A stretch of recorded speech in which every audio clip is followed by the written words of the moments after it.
Hello, everyone, and welcome to a brand new edition of the Word of the Day podcast, coming to you, as always, pre-recorded from the RAV4 studios.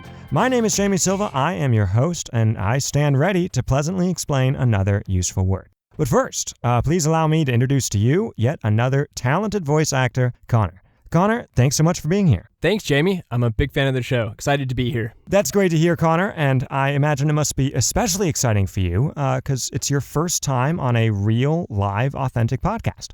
This is your first time on a podcast, right? No, as a matter of fact, it isn't. Your listeners can also hear me on episode 270 of the extremely popular show, 99% Invisible. See, I founded a company called Echo Devices, where we make these electronic stethoscopes that record and analyze heart sounds, and can help doctors make better diagnoses of various heart problems. So this other show, 99% Invisible, was doing an episode all about the history and design of the stethoscope. And they stopped by our offices to say hello, and yeah, I got to be on the show. It was pretty fun. Okay. Enough about that. As I was saying, folks, today's word is a noun, impetus, which I would say refers to a cause that produces a particular result. The online definition of impetus, meanwhile, goes like this, quote, the force that makes something happen or happen more quickly, unquote. Okay, so both my definition and this one are good, more or less, but notice how broad they are. Yeah, like if any cause of anything at all counts as an impetus, that doesn't give you a whole lot of guidance about when to use it. Let's narrow it down a bit then. Among the various sub-definitions and usages that are out there for impetus, a bunch of which are kind of technical or scientific or not as common, here's the one we're going to focus on today: the cause or motivation behind an action. Essentially, if someone does something, then whatever gave them the idea, or forced them to do it, or just encouraged them to, that is the impetus. If, for example, you believe that there was a lot of untapped demand out there for fresh, ripe bananas, you might decide to open a banana stand. And then let's say someone asked you why, like what led you to make this decision and take this action. In response, you could say, well, the impetus for my opening this stand was my realization that there are so many people out there these days who want high-quality bananas, but don't know where to find them or can't get them. To be clear, there could be more motivations, more forces or drivers behind this decision. Some other impetuses that come to mind might be, your passion for nutrition or the color yellow. Or maybe you just needed the money and you figured there would always be money in a banana stand. Really, there could be any number of rationales, pressures, or incentives underpinning this action. That is, the action of opening a banana stand. And you can refer to any or all of them collectively as the impetus for that decision. Let's now dive into the etymology. Impetus is a Latin word, spelled and possibly even pronounced exactly like it is in modern English. In Latin, impetus means attack or assault in a military sense. This means that a general attacking an opposing army would be launching an impetus against them. Now, in a sense, this charge against the enemy is what causes the ensuing battle. Or, to put it another way, it is the force that produces a particular result. The result in this case being open warfare. And I think this Latin military attack meaning helps us understand the modern meaning as well. Because, of course, an armed attack invites, nay, demands a response of some kind. Even if that response is to wave the white flag of surrender when soldiers are rushing towards you, you still got to do something, right? You got to react. In the same way, the modern sense of impetus is all about responding and reacting to some kind of stimulus. And whatever it is that forces a response or inspires an action, that is an impetus. Keep in mind, though, that although impetus has this military origin, most of the time you'll use it in a way less dramatic context, such as a craving for Pop-Tarts was the impetus for Wendy's stop at the grocery store. In terms of incorporating impetus into everyday conversation, I think it's a great thing to say when you want to emphasize how something spurred you to take action or motivated you when otherwise you would have done nothing.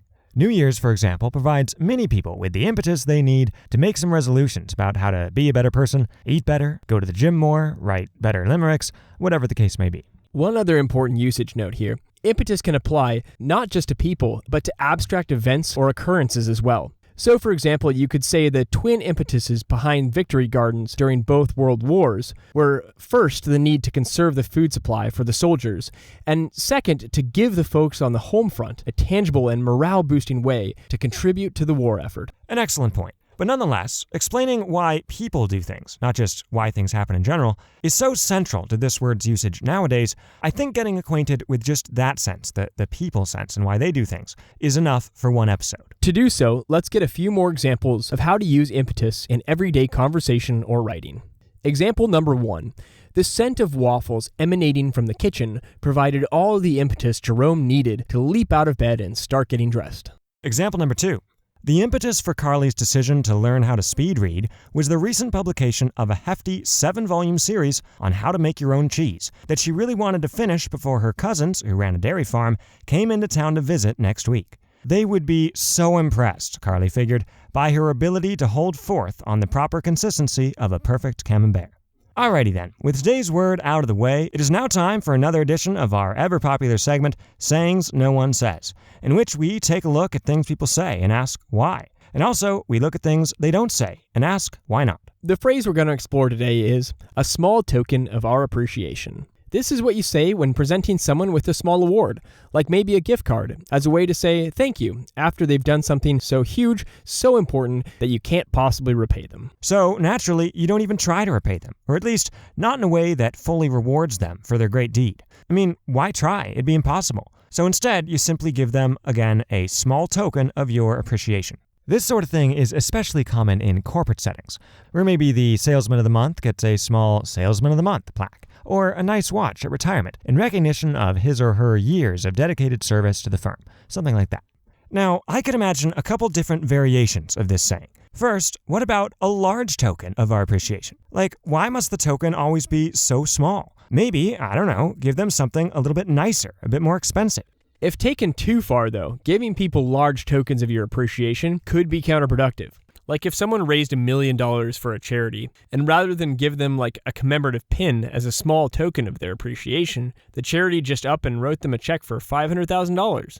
Well, that doesn't leave much for the children now, does it? No, it does not. But anyway, the second possibility here, the second saying no one says, is a small token of our disapproval. Here's what I imagine this would look like. What if there was a tradition in society where if someone really wronged you or lost their company a huge sum of money, etc., and it's a situation where the damage done was so significant that you cannot, within the bounds of the law, adequately repay or get back at them for it.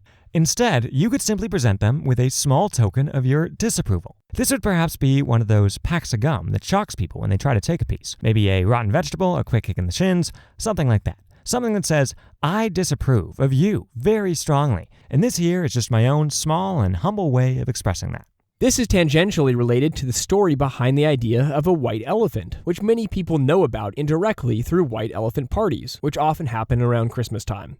The basic setup is that people go around opening and exchanging and stealing wrapped gifts that no one knows what's inside of till they're opened. White elephant parties are kind of notorious, actually, for being full of joke gifts. Stuff that, might be wrapped, but very few people would actually want. It's part of the fun, actually.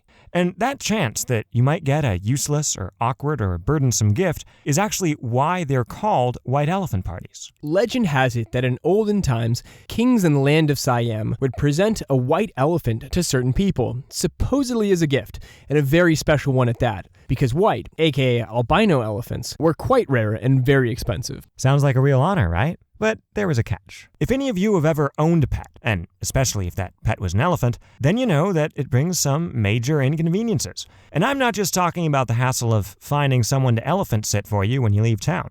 No, you've got bigger problems. Feeding and housing an elephant is quite costly, and they live a very long time, so you'll be shelling out to take care of them for possibly decades. And as we know, elephants also have very good memories, which means if you don't take good care of them, they presumably will hold on to that grudge for the rest of their and your lives. Thus, whoever received this white elephant from the king, perhaps ostensibly as a small token of the king's appreciation for a job well done or whatever, like the recipient couldn't just refuse it or resell it, because that would be an affront to the king. And also, let's not forget, white elephants were very rare and special and sacred, so it was even illegal to put them to work, or even just to charge for elephant rides, which I'm sure would have been really popular, in order to defray some of the cost. So, as a result, once the recipient took charge of the elephant, upkeep expenses would gradually bankrupt them. Now, Connor, Given the hardships associated with owning a white elephant, doesn't this strike you as a pretty inconsiderate gift? Like, why would you do that to someone you were trying to reward? Oh, this wasn't just inconsiderate, Jamie. It was downright cruel. As it turns out, the kings giving out these white elephants 100% knew what they were doing, and they would do it on purpose, dishing them out to people they disliked and wanted to ruin. Hence why one could say that the white elephant was a token of disapproval. And considering its consequences, it was a pretty big token, actually. Well, folks, I think that'll do it for today's show. Thank you so much for tuning in, and Connor, thanks so much for joining me in this, your second ever podcast episode. My pleasure, man. This was fun. Oh, that's great, man. I'm glad to hear it. But would you say this was more fun than that other podcast you were on? Oh, I don't know, man. There's no need to pick sides, is there? Well, I mean, no, not exactly, but well, let me put this another way. Would you say it was a bigger pleasure to be on my show than that other show? Thank you for having me on the show, Jamie. Okay, well, whatever. Folks, if you enjoyed today's episode more than Connor enjoyed being on it, please let that that's be... not what I said. Your show is good, too. Please let that I just meant that I don't want it to have to... sufficient impetus to spread the word amongst your friends and family and alert them to this superlatively entertaining and unimaginably informative show. To those of you who have already done so or have left reviews of the show on iTunes, we appreciate that tremendously around here. It really gives us the impetus we need to keep cranking out these episodes. Oh, and Connor, as our way of saying thank you for being a guest on this show, please do accept the complimentary Word of the Day walrus that you see waiting for you right outside the studio. Oh my god, a what? How'd you even get a walrus? Oh, I'm sure you and Wally will get along great. He just needs about 9,000 or so clams per day, and he isn't hostile unless provoked, or unless you don't get him enough clams. I'm pretty sure this is not the right climate for a walrus. Well, that sounds like a you problem at this point. At any rate, folks, that'll do it for this edition of the Word of the Day podcast. My name is Jamie Silva, alongside Connor and Wally, saying so long from the RAV4 Studios. We hope you enjoyed the program, and we'll see you next time.